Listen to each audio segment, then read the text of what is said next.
Glucose जो है वो आपके सेल्स के अंदर पहुंच नहीं रहा है, सो उसके कारण आपका you are in a state of hyperglycaemia. अब हाइपरग्लाइसीमिया हो गया तो उसके कारण body will pancreas will detect okay this is going in hyperglycaemia, it releases too much insulin जा रहा है, तो हाइपरग्लाइसीमिक से आप हाइपोग्लाइसीमिक स्टेट में जा रहे हो। And over a period of time because pancreas is being constantly like आप एक्सेलरेटर दबाते हो over a period of time गाड़ी का, क्लच दबाते हो तो क्लच प्लेट उसकी खराब हो जाती है। वैसे Yeah. पैनक्रियास के सेल्स हैं, they have limited healing capacity, beta cells, and they are not like very robust. और आपकी बॉडी में एक बार बीटा सेल्स गए मतलब गए, राइट? तो I mean they can be reversed but not through medication, or like if you are constantly pressing the clutch plate it's not going to get better, right? So एक बार गए तो गए। तो अब उसके चक्कर में क्या हो रहा है कि then your insulin signaling gets worse and worse and worse over a period of time, it results in insulin resistance। पूरा घूम कर के कंडीशन क्या कि भाई आपका डीएनएल बढ़ रहा है, डीएनएल को घटाने के आपको फैट और कार्बोहाइड्रेट इंटेक कम करना, कम खाना। जब आपने इंटेक कम का विसरल फैट ऑटोमेटिकली कम होना चालू हो जाए। दूसरा, अगर आपका ग्लट4 ट्रांसलोकेशन जो था, मान लो अब 80% तो आपका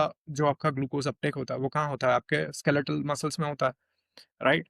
तो ग्लट और स्केलेटल मसल्स की सबसे अच्छी चीज है कि वो ग्लट4 भी काम करता है उसमें। जब आप मसल्स आपके कॉन्ट्रैक्ट होते हैं तो वहां पे कॉन्ट्रैक्शन लेड भी आपका ग्लूकोज अपटेक होता है, राइट? सो रिजल्टेंट उसका इफेक्ट ये होता है कि जब आप ट्रेनिंग करते हो, जब आप मसल्स बिल्ड करते हो, तो आपका ओवरऑल जो सिग्नलिंग होती है वो इम्प्रूव होती चली जाती है, राइट? तो ओके। अगर आप एक अपना caloric intake come and you lose weight, दूसरा आप ट्रेनिंग शुरू कर दें, इन दोनों चीजों को अगर आप कंबाइन कर दें तो आपका मेटाबॉलिक डिसफंक्शन खत्म हो जाएगा।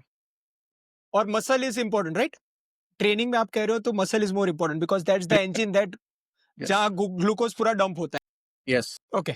उतना हाँ, जल्दी मतलब आपकी body muscle visceral fat store करेगी। इज द थिंग जो सब कुछ आपको क्लियर करने में यस, मदद करेगा। मतलब जितना ज्यादा मसल उतना जल्दी और एफिशिएंटली आपकी बॉडी यस, मेटाबोलाइट्स और जो फ्यूल है उसे बर्न करेगी। So yes, that's the engine. मतलब कहते हैं ना कि यस, ईवी हो, पेट्रोल हो या फिर डीजल हो, आपकी एफिशिएंसी इंजन वो मसल है। So that's the thing you need to focus on when it for comes to glucose metabolic dysfunction. Muscles are the only engine. जितना कम मसल या होगा उतना ज्यादा आपकी बॉडी में ग्लूकोज आपकी बॉडी एफिशिएंटली स्टोर नहीं करेगी, which will contribute to high DNL and visceral fat. Right, right, तो that's why in right. India जब मोटे नहीं, उनका मसल मास कम होता है, that's why they are even skinny fat people in India get diabetes.